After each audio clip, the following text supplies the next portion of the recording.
You talked about, you were a solo, you've built a team. What's been the process of building a team like? So interestingly, one of the reasons why I built a team was because I was working as a solo photographer in COVID, and I started to lose my mind, and I was trying to figure out why, and I realized it's because I was not around other people. Business needs to be online. You need to be on social. You need to be where people are. Yeah. You need to meet them where they're at. But as a realtor, 100%. It's in terms of how that actually grew from literally nothing to in the space of a couple of years to a really thriving operation.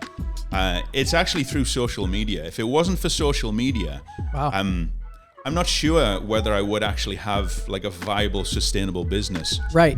Welcome to the Little Did You Know podcast. My name is Morgan Little. I have John Reid here with me today.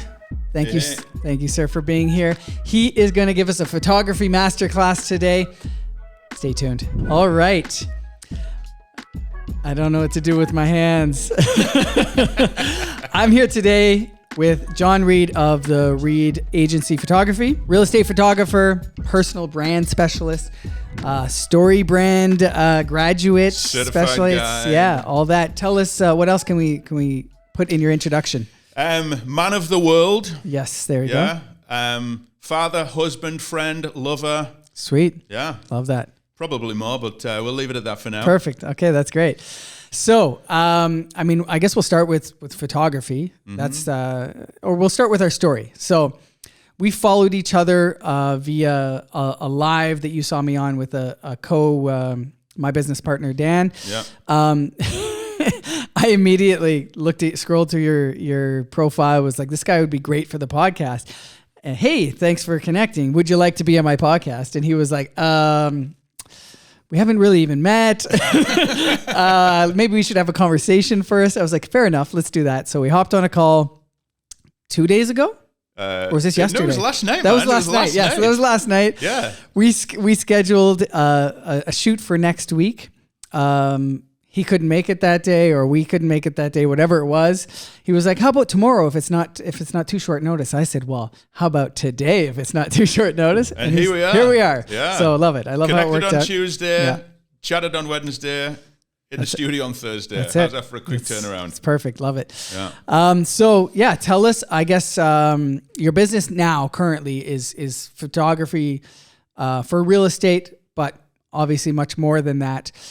You've built that business through creating a personal brand, building a team. Tell us how you kind of got to where you're at now. So I, by trade, I'm a photographer. I graduated from photography school in 2002. Right. And couple years ago. Yeah, just a couple of years ago, and I've been a photographer ever since. My main niche was portrait photography for a big part of that, and then I started getting into more commercial work, real estate, and stuff like that. And then when the pandemic came around, basically. Not only all of the types of photography, but all of the types of anything was pretty much off limits. Like real estate was one of the only things that was still actually going on. So, we'd worked like a little bit in real estate up to that point. I say me at the time, I was a solo photographer. And I just thought to myself, like, I'm, good at this and I can, I've got a portfolio already. I can kind of put it out there. I can start connecting with other agents. And see if we can get more work. And around about that time, the real estate market went like that. And so within literally a couple of months, I had pretty much a full-time real estate photography and media business. So I did photography and video. And then as time went by, I added more services like floor plans, 3D tour. Right. Got certified as a drone pilot, an advanced drone pilot, so I can fly like wherever, even like near airports and stuff like that. Wanted to just give agents a very easy one-stop shop where they can get whatever they need. Yeah. Rather than having to kind of like shop around different vendors for different services. And then just naturally as the demand increased. I started to recruit people to join me. I've got photographers, I've got video editors, graphic designers, social media manager, copywriter, project managers. So I've got a fairly reasonable sized team now. But in terms of how that actually grew from literally nothing to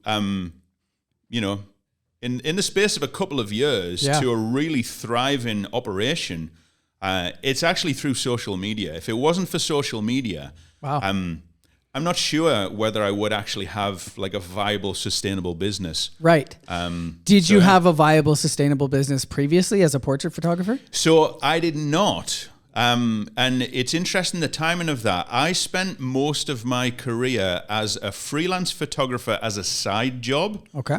And in my day job, I was a photographer and a manager and a district manager in the photography industry. So, and that in itself has really helped me to, navigate building my own business, because I have management experience, leadership experience. I've managed teams. I've hired thousands of photographers and trained them and all the rest of it.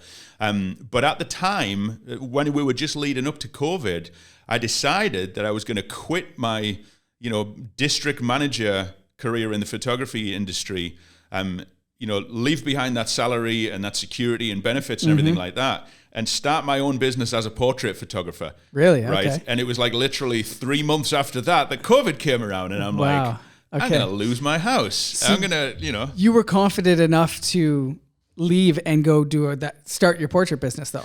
So I was confident enough to do that, but I'm kind of a bit reckless. That's my nature. Fair enough. Yeah. I'm a big risk taker, and I often don't even know that I'm taking a risk. Yeah. My wife usually knows, but I'm often oblivious that I'm even. Is she quick to tell you? She is quick to tell me when she knows, but often I do things spontaneously and almost on autopilot. So sometimes I don't even know what I'm doing, let alone my wife. Yeah.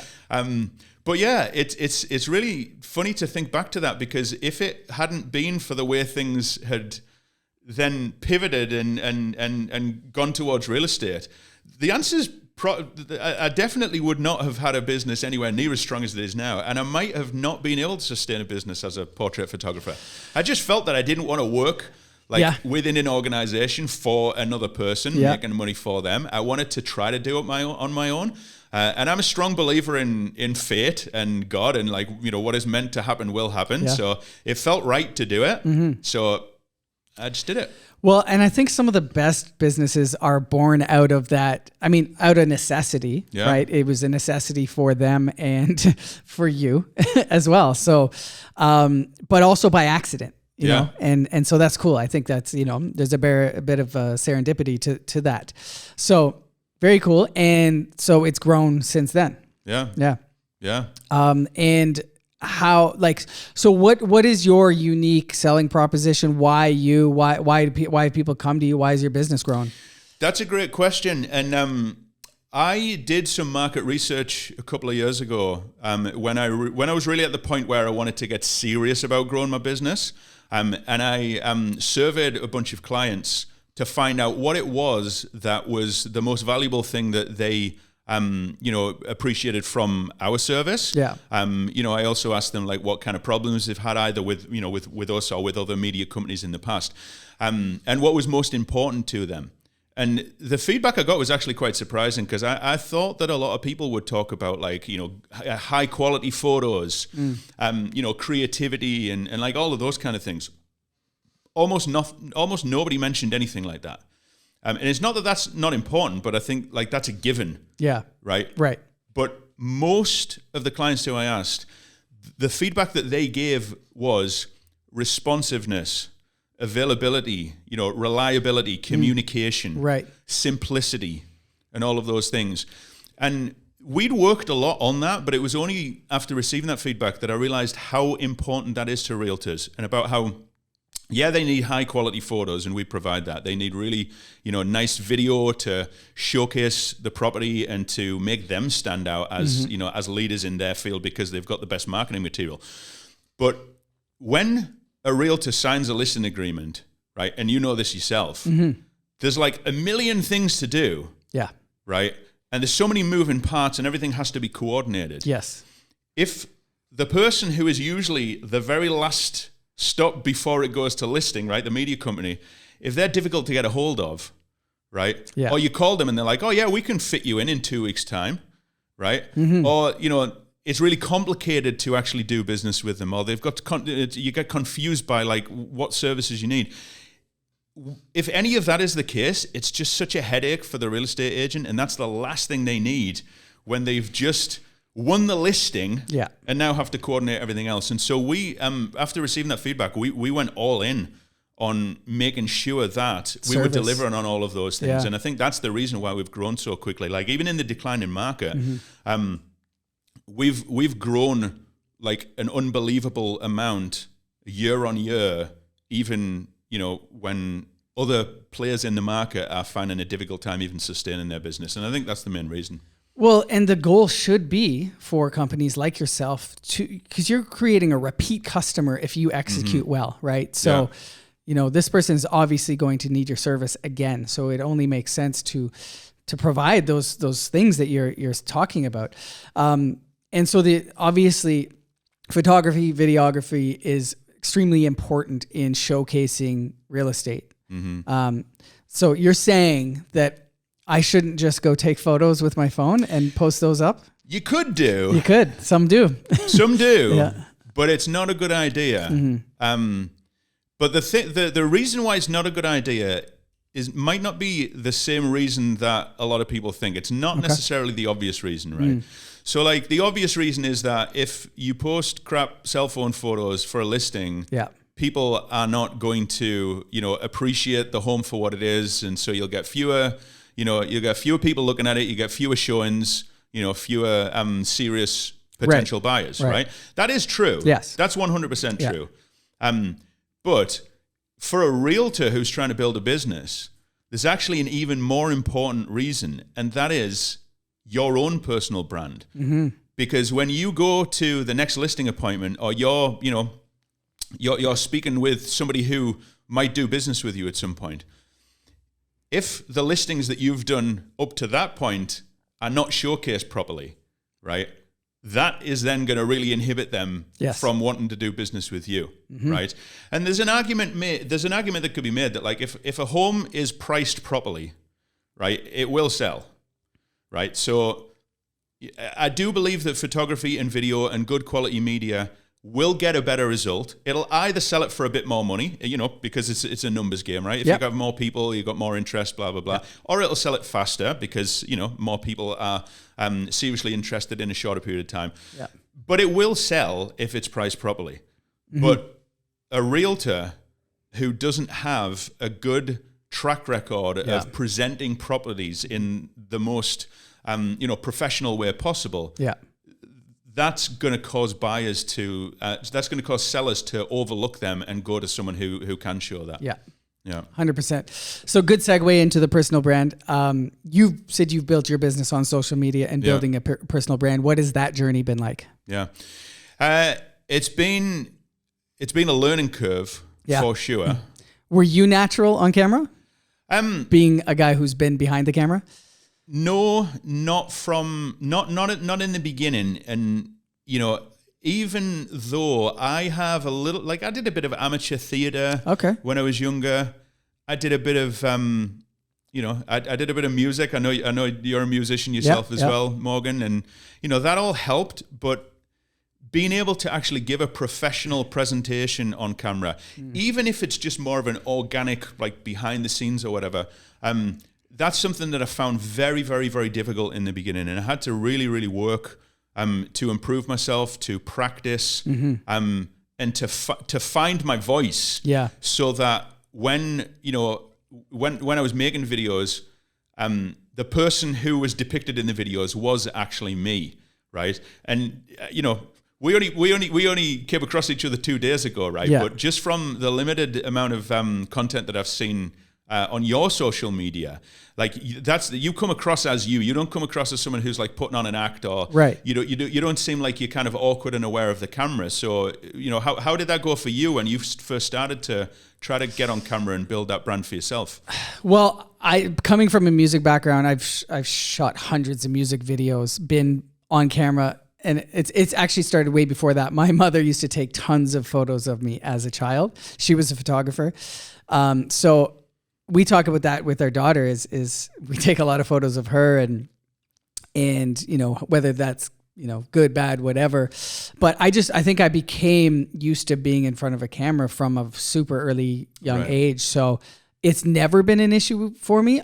I mean, I'm sure when I started shooting music videos, there's a progression of me getting more comfortable on camera, but it's definitely been a transferable skill into this. Right. Yeah, by far. It's Right. been a huge help. So, I never really struggled with it with any that I can think of. Yeah. Yeah. And, for me, when I first started, I didn't really have a plan. I didn't really have like a strategy. I just knew that if I put myself on camera and I speak passionately about what it is that I'm doing, that, there's a chance that people might pay attention to that. Right. And so, I found that quite quickly, I started to notice an increase in the number of calls I was getting, the number of messages that I was getting. And a lot of people were saying, I've seen you on social media. A lot of people would say, I love those videos that you do in your car. Because that's how I started. It was like, I've just come out of a shoot, just finished up. I get in my car and I'm thinking, I've got a long drive home, I'm really, I'm really tired and I've got all of this, editing to do or whatever it is. But I knew that I had to be on social media. So that was that was almost like me going to the gym. I would force myself to just put my phone camera on in my car and just speak about, either what had just happened or what had happened the day before. Like, hey, I just did this shoot. And, when I went in there, the sellers were really stressed out and, they weren't sure whether they'd done a good job preparing the home because there wasn't time for staging or whatever. And so I just spent a bit of time kind of going around with them and we moved a few things. We kind of decluttered a little bit and they felt so much better at the end of it. And I'm really happy that I'm able to do that for clients because, it's a stressful time and, just want to do everything I can. And just like really kind of like small little things like that. And the more I did that, I think the more I was able to, just show that I'm a human being, and, I like to help people. I like to go the extra mile. Yeah. And so people noticed that and I started to get a lot more business. And you take the questions or the hesitation or the nervousness around doing that as a seller, because you just talked about, I went in there, we moved a couple things around, they felt better, you know what I mean? So there's this, when someone's selling their home, especially if they've lived there a long time, there's this attachment to it, and having people come in, strangers come in and look or walk around it and judge it. There's all this anxiety around that. So I think you being able to talk about those little things can probably go a long way with people. Yeah. And, for the clients that we work with, the agents, the fact that that's the experience that we are providing to their clients, they love that because when we're in the home and we're we're doing the shoot, we're representing our client, the agent. Yeah. Right. And so the service and the experience that the home seller receives is a direct reflection of the quality of service provided by the agent. Right. So we take that really seriously. And again, that's another one of the reasons why I think a lot of agents really like working with us, because they know that they don't have to worry about that. They know that they don't have to worry that, we're either going to increase the stress levels of the clients or there's some weird things going to happen and it's going to upset them or whatever. They know that it'll work the opposite. Like sellers contact our clients, the agents, and say, I just wanted to let you know how great, the photographer was and how easy they made it. And we were going to go out, but it wasn't really convenient because the baby was off the sleeping schedule. But they said, oh, no worries, just go down to the basement while we do this floor and then we can switch. And they were so accommodating, they were so nice. And to us, that's just like human decency, basically. Yeah, for sure. But a lot of agents are really surprised when they hear about those extra steps that we take, because it's not always the norm. And for photography companies that wouldn't be inclined to do that, I don't criticize them, because different companies offer different services and different benefits. So for example, it might be that there's a photography company that charges less than us, and because they charge less than us, they have to be way more efficient with the time. So they have to get in and get out. Right. And then the agent is paying them less because they've got a lower budget or whatever. So that's, there's nothing wrong with that. But we prefer to take that extra time to give that extra service because we feel it's important. Right. And so you said that building your personal brand, being on social media has really helped increase your business. I'm curious how much of your business now is that like new clients seeing that versus referral? So that's a really interesting question, and it's a strange combination of both. And I think it's probably similar. There's realtors who experience a similar kind of combination, and I'd be interested to hear your thoughts on this, Morgan. Right? Because what I mean by that is that we pick up new clients all the time, right? We're constantly getting new clients, and we always try to make a point of asking like, how did you hear about us? Mm-hmm. And as time has gone by, right, and now at this point in time, the normal answer is not, I got a referral, or I saw you on social media, right? The normal answer is something really convoluted, such as, well, you work with an agent in my office and you've been working with him for a few days, and then I saw you at my brokerage's, kind of awards celebration. You were doing the photography there, and I've been following you on social media for a while, and then you did these beautiful photos and video of a house that I showed my buyer, and then somebody in my office mentioned your name the other day, and I just saw your social media, so that's why I called you. Right. So it's like it's both. it's both and everything all at once. Okay. And to me, that's really, really rewarding, because building my social media presence has been a very, very, very intense and time consuming and resource consuming activity. But what I now understand is that all of that hard work that I put in over a long period of time, we're going back a couple of years, it's now coming to fruition. And it's like the person who calls me now, you could say that the reason they called me is because they started following me 2 years ago. Right. And they've been kind of seeing me ever since. Yeah. And it all builds up. And for a real estate agent who is active on social media and puts in the time and puts in the reps, that's the same kind of personal brand recognition that you can get. So is that something that you've experienced as well? 100%. I don't think it's unique to your business necessarily. I think it's any business. Every business needs to be, as you said, you provide social media services as well. So that business needs to be online. You need to be on social. You need to be where people are. You need to meet them where they're at. But as a realtor, 100%. And I do a lot. I think I probably do more than most. I don't do more than all. There's definitely people out there who are just killing the social media game, getting that attention, getting the eyes on it. And that's what it is. Attention is currency these days. So for myself, I definitely, the more I do it, the longer I've been doing it, the more results I am seeing as I go. It's exponential as I grow, as I continue to do it. But like you said, you have to put in the reps, you have to put in the time. It's time consuming, and you may not see the results. So if you don't stick with it at that point, then you're going to think that it doesn't work. Yeah. And actually, at the beginning of this year, so it's like 10 or 11 months ago, I made a decision to really go all in when it comes to social media. So I built out my team. I hired a social media manager who manages our account, but also is now managing the accounts of some of the clients that we service. But that was kind of a risk for me because it was a big investment. Yes. There was also an increased investment of time because, I'd hired this social media manager on my team. I had to feed him content. So whether it's me recording or whether me, having one of my photographers or videographers shoot content of me, there's a lot of cost that goes into it. Yeah.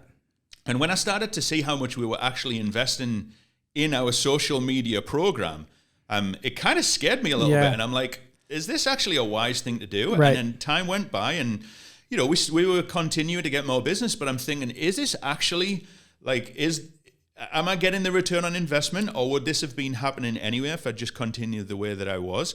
But then it gets to a certain tipping point, and then you start getting more and more calls, and then you start to really see the benefit again of that groundwork that you put in. Right. And so it's actually there's been a massive return on investment, and what we did at the same time as increasing our resources in the business to create great content and do it in high volume.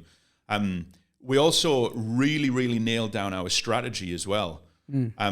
So we went from me being in my car, just randomly talking about my experiences, to being much more strategic right. about the message that's in our content. Yes. And about really intentionally building that personal brand rather than kind of doing it on autopilot, which was working okay. Yeah. But since we got more strategic and intentional about it, that's just made a massive, massive difference. And what do you mean by that? How did you go about that? What was the thought process? So I read a book that's called Building a Story Brand. Okay. And it's a book that I had been recommended by probably 5 people over the past couple of years, like 5 completely different people in different, areas of life. And I thought, that's telling you something. I keep on hearing this Building a Story Brand. I'm going to read it. So I read it. It's a really short book, right? You can read it in a couple of sittings.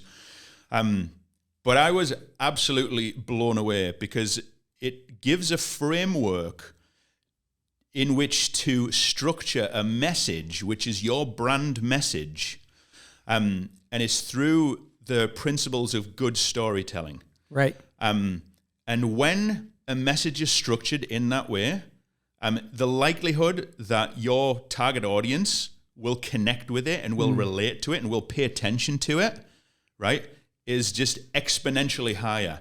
And as soon as I realized the opportunity that presented, I put my team and I, we did a workshop over the series of a couple of months where we would, I'd already read the book a couple of times, but then I got all my team to read it.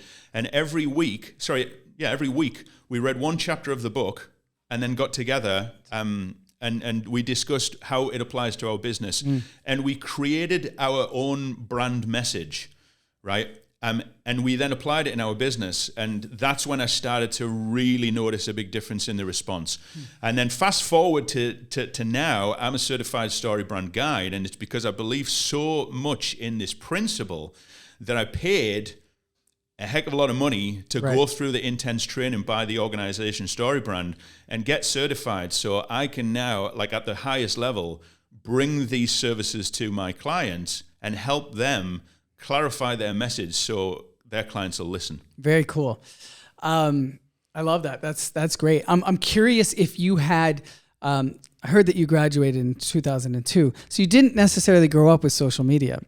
I'm curious if you had, was there any mental blocks you had to get past in order to think, okay, well, this can actually work? Or was it more of a gradual process? So you're like, okay, I can do a little bit more. I can see it working. Yeah, it's a good question. It was, like you said earlier on, a lot of the best experiences in life and the best business ideas come out of necessity. Right. So I had kind of been, posting stuff on social media related to my portrait business, but I never really took it seriously. I'm just like, I should be doing this. So I'll just kind of post something every now and again. I didn't really put a whole lot of effort in. But then once I realized that I needed to build a real estate business so that I can actually support my family, because my portrait business died overnight with COVID-19, social media, it just seemed, it wasn't negotiable. It wasn't like maybe I can kind of adjust to this. It was like, I have to get on social media and I have to do it in a really, really serious way. And so figure it out. I figured it out. And it's I figured it out, and then I figured it out a bit more, and then I figured it out a bit more, and I'm still figuring it out now. Exactly, because it seems simple. Seems like, I just post something on Instagram, or I can go do a dance on TikTok, and that's social media. Yeah. And is that going to bring me business? Not necessarily, right? Yeah. There is stuff to figure out. Yeah.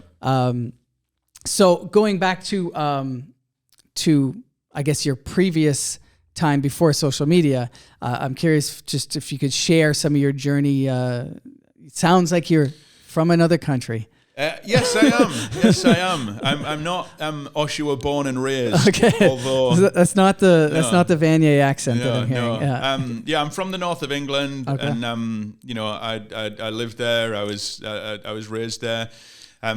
Went to university in the north of England, and there was a girl who was a roommate in student residence, and she was kind of cool, and she's kind of beautiful, and we started a relationship, and that time in my life, I didn't really have a whole lot of ambition or a whole lot of motivation to do anything. I was just there to live the student life and party and all the rest of it. I was doing a general arts program that photography was a part of. Yeah. But then meeting Kerry, who's now my wife, and the relationship that we had just changed my perspective a little bit. And then gradually, we became parents. And actually, before we became parents, I found out I was going to be a father, and that my mother will say, people talk about like, he changed overnight. She'll say John did actually change overnight. Like, really, yeah. The day before he found out he was going to be a father, he was still kind of like not really doing anything, not really going anywhere. And then like when he found out he was going to be a father, then all of a sudden, like he just became the hardest working person in the world. Right. And so that caused me to really, really think about, what am I actually going to do to provide for my family? And I thought, okay, this photography that was part of my general arts program, I'm pretty good at it and I like it. So let's really focus on that. And I ended up with a first-class honors degree in photography, video, and digital imaging, like top of the class. Got instantly, like within a week of me finishing graduate university, I got a job as a photographer in a studio that was quite well established and well respected in the area. And then over the course of the few years after that, I started to take more of a management role. And then, they expanded and they had multiple locations. And so I was involved in some of those. And then my wife is from Canada, by the way. So that's the missing piece in the story. Okay. She came over there to study. Okay. After studying, completing both of our education, having, some good success in our careers over there, we just decided to move over to Canada. So, that's what we did. And,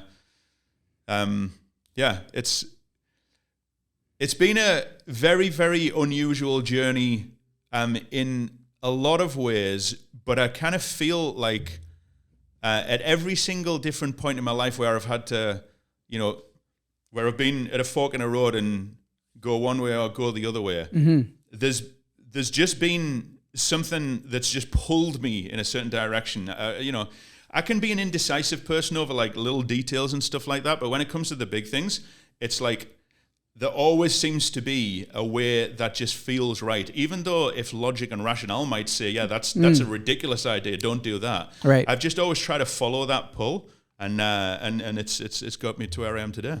Okay. And so following your gut basically has led you to where you are. Yeah. And it sounds like things are going well in the business. You talked about, you were a solo, you've built a team. What's been the process of building a team like? So interestingly, one of the reasons why I built a team was because I was working as a solo photographer in COVID, and I started to lose my mind, and I was trying to figure out why, and I realized it's because I was not around other people. And so that taught me a lot about myself and about how I am an external processor, and I am a sociable person, and I thrive off being with other people and interacting and collaborating with other people. Right. And so, after however many months of COVID, my wife's like, "Are you okay?" And I'm like, "I don't think so. I don't think so." And at that time, especially like when everything was in lockdown, I would get booked to do a shoot. I would get a lockbox code. I would go and never see a single person. I would be in a house. I would never see a person, and I would like look up at that one and go to the next one, same again. And so it's interesting. The reason why I hired my first photographer to work with me was actually because I just didn't want to be by myself all the time. You just hired a friend. Yeah, I hired a friend. But it wasn't completely because of that, because I was growing at the time. But then that just allowed me to take on more business, and I because I've got a background in training and development and leadership. It's just something that was natural for me to train this photographer, not only in the photography aspects, but in all of those other aspects I talked about, in how to give a good experience, how to, kind of troubleshoot and problem solve and give great service to people, and, how to do all of that fuzzy stuff that won't be written in the instruction manual. Right. And then, naturally things grew and grew. So then I hired another photographer. Then I hired a project manager because there was a lot of, as the business grew, there was more admin. And it's just been like a gradual thing, over that course of time. Was that a challenge for you? Because, there's a lot of parallels between your business and being a realtor and building a team as a realtor, which I know a lot of people have a hard time delegating, letting go of certain things. So it sounds like having your background in with some leadership, it may have been a little more of an easier adjustment for you, but did you have any challenges in, finding the right people, allowing them to actually perform their job? Not massive challenges. And I've spoken to a lot of other real estate photographers about this, either people who I know personally or people like in Facebook groups and stuff like that. And that's a big thing that people struggle with, and understandably, because if you've built a business by yourself, you are the business, right? And it's difficult for a lot of people to have faith in another person to be able to do the same or to provide the same. Right. I look at it in a slightly different perspective. I try to come at it from a position of humility, actually. I'm like, who am I to think that there's nobody better You're than so me, important or that I'm so special Yeah. that it has to be me, right? Like I see, I see the good in people. I see the brilliance of people. And what I try to do is I try to give guidance in a way that will allow me to impart my experience and all of the principles that have helped me to develop what I'm able to do personally, right? But not be so rigid as in saying you have to do it exactly the same as me. So I try to work with them so they can play to their strengths. They can do things, some of the things they do will be the same as me. Some of the things they'll do will be quite different.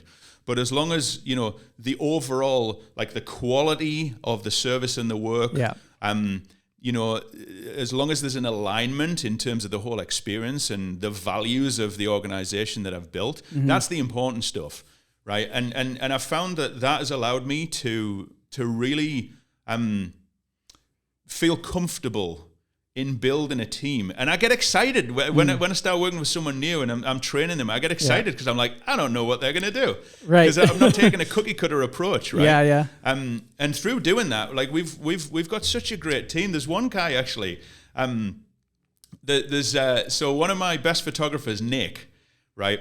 When I first started working with him, I'm kind of thinking this guy is insanely talented and he's so skilled, but I'm not 100% convinced that he's really understanding all of the principles that I'm sharing with him and all of the information, because he's really low key. He doesn't give he's not oh yeah, right? But then I realized that that's just not his personality. Right. He's just kind of an easygoing, low key guy. Yeah. But he's not only talented, but he's a very, very adaptable person. He's a really quick learner. And now, I can trust him to go and do anything that I, would do myself, right? And his delivery will be a little bit different. He's got a different energy level to me. Yeah. But the quality of service, the quality of product, and the end result is aligned. Right, which is what matters. Right, Yeah. Exactly. And it's through being okay with that, and actually not even just being okay with that, enjoying that. Yeah.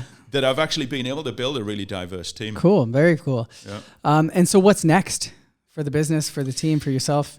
Well, the next thing that we are really starting to move into is more strategic marketing. And so up until, a year and a half ago, we were mostly a media company, so we would provide media. And then we started to get more into social media content. Through that, we naturally just started to kind of, help our clients in terms of figuring out what their, message is, what their voice is. Reading that book, Building a Story Brand, and doing that exercise with my team, that was a very, very powerful exercise for us to then be able to coach and guide our clients. Right. And now I'm certified as a Story Brand guide. Our business is gradually going to move more into the strategic marketing, the coaching, because there's a lot of different ways that realtors can either kind of spin the wheels when it comes to marketing and not really get anywhere, or even just even in certain cases, I think waste a whole bunch of money Absolutely, on marketing that is not effective, but it's more of a message issue than than doing the wrong logistical things. Yeah. And so that's where that's the direction that we're kind of moving into now. But we're just kind of taking things gradually and slowly, and just kind of trying to serve people in the way that we can. Well, I think that's the best way to. It sounds like you've organically grown, and there's no need to if it ain't broke, don't fix it. Yeah. Continue that growth. And I'm really curious. I'm going to look into the Storey brand more, because you've really piqued my interest on that. So I really appreciate you coming through on such short notice today. Thank you for sharing your story. Is there anything else you'd like to say? You'd like to advise? You'd like to put out there? Well, I mean, the whole Storey brand framework, this is something that I believe in so much, and maybe I can just I can probably give like a 2-minute summary of what it is, right? Which in itself I think is going to be valuable to people. But then I would recommend reading the book, and if anybody wants any more specific strategic guidance on it, they can give me a call. But the principle is very, very simple, right? So it uses the principles of storytelling, which can be seen in any good book or good movie, or even kind of going back in history, the sagas and like mythology and all the rest of it. Yeah. And it's all about the hero's journey. Right.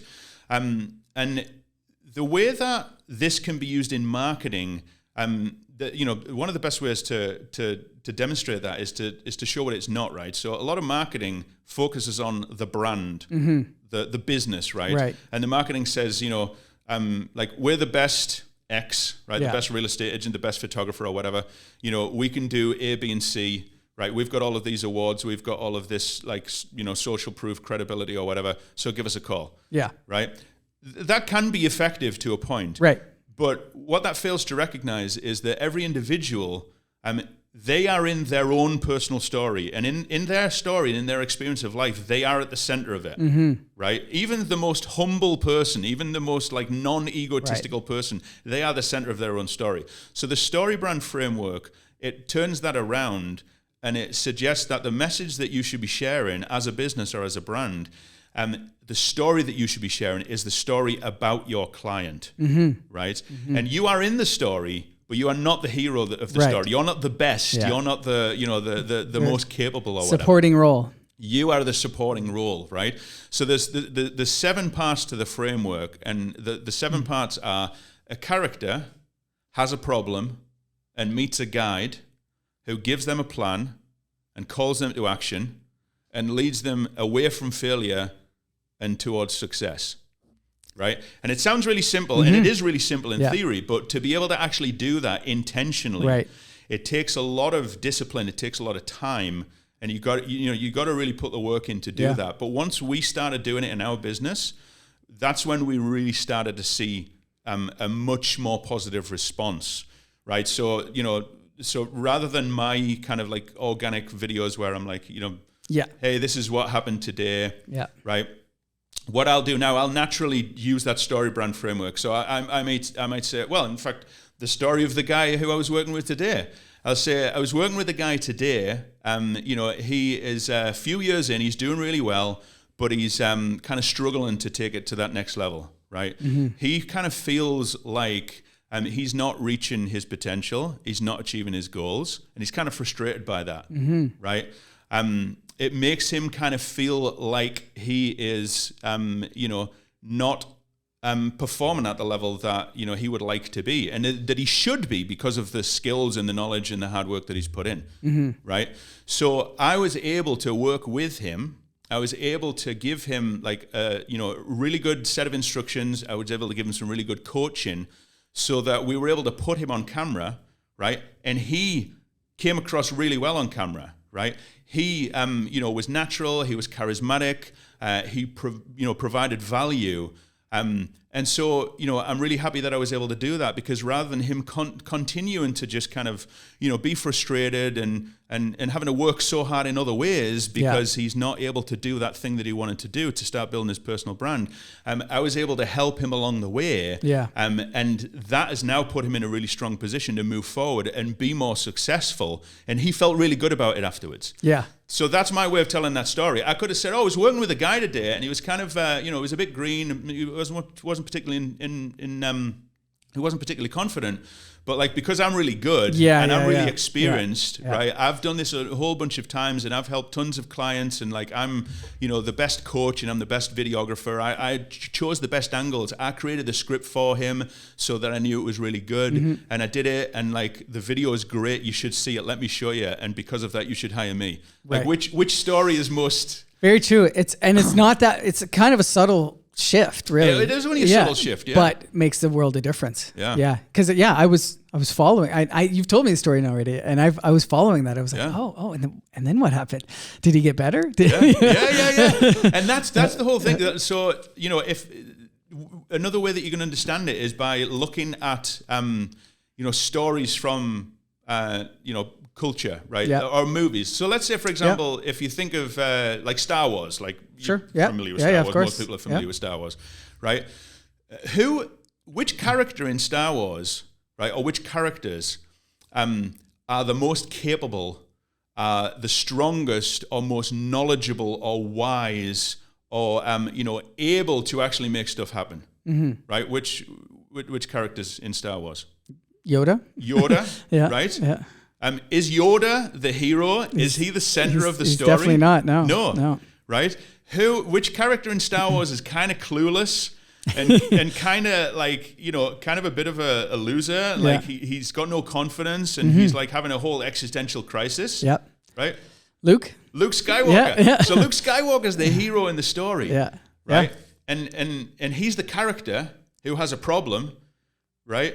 But he meets a guide, and the guide is not some big flashy, like, "Hey, look at me, I'm Yoda, I can do all of this stuff, and I'm the best Jedi ever." Yeah. He's humble, right? And he's empathetic, he understands, and he doesn't judge, and he connects in a way that, is going to provide comfort to the hero, right? But at the same time, he's competent, and he's capable, right? But he doesn't steal the show. He guides the hero on their way. And the reason why we pay attention to that is because we're rooting for the hero. Yes. Right? If Luke Skywalker was a trained Jedi Knight and he had all of the experience, and you would start watching, you go, "This is boring. I'm not going to watch this." Yeah. Or if he didn't have the guide and the mentor. Right. He just fumbled through it. It'd just be chaos. With no conclusion. Yeah. But because we follow that story and we see that, wow, now Luke stands a chance because this figure has appeared, right? Who is understanding his problems and is taking care of him, and he's given him the information, he's given him a plan, right? But not only that, he's calling him to action, right? Because like the hero's a coward, he's gonna like hum and ha, but like Yoda's not gonna take that. He's gonna call him to action. He's gonna like hold him accountable, right?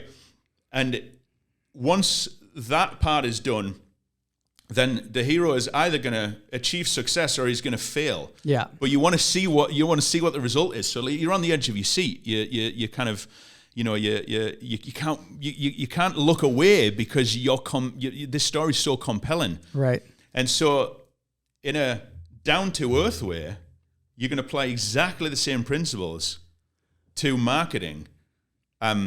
And again, it's not rocket science, but it just takes a whole lot of intention to actually do that. Very true. Yeah. And that's the perfect way to say it. Is it seems so simple, but you have to intentionally make that change and make that apparent. Just make that shift, because we're so inclined to just make it about us. Yeah. And so that once you can really, I think, get that in your head about making that change, I think I could see it making a world of difference. And I'm thinking for myself too, I fall victim to all of this as well. So I do too. Even though I'm a certified storybrand guide, I still have to check myself. It's mostly habit for me now because I've trained myself. But my natural tendency in some situations is still to take the other path. So it's a discipline, but just like anything that's worthwhile, if you really work hard at it, it's it's the potential to improve the results, whether it's financial results or whether it's like your reputation as a business, whether it's the relationships that you have with your clients and how they feel about working with you. It's so powerful. that I'd recommend it to anyone. So buy the book, read Building a Story Brand. I will. Yeah. I read a lot. I read a lot less since my daughter, but I have a lot of books on my list. But I will definitely pick that up and add it to my shelf there that I'll slowly work my way through. And I will link all of your stuff in the description below, so people can reach out if they need photography. Okay, Realtors can reach out. Also, if they want to learn more about the Storey brand, they can reach out to you, because now that you're certified, you can definitely you're in a position to teach others about it. So thank you for sharing that. Yeah, my pleasure. Yeah. Thanks for having me out. Appreciate it, man. Yeah, I'm glad it worked out. Yeah. Yes. Cheers, man. All right, bro. Thank you so much for tuning in to the Little Did You Know podcast. Morgan Little here. Thank you so much, John Reid. I appreciate it. It was a masterclass. It was magic. Thank you so much. We'll have all his links in the description below. Let's get it.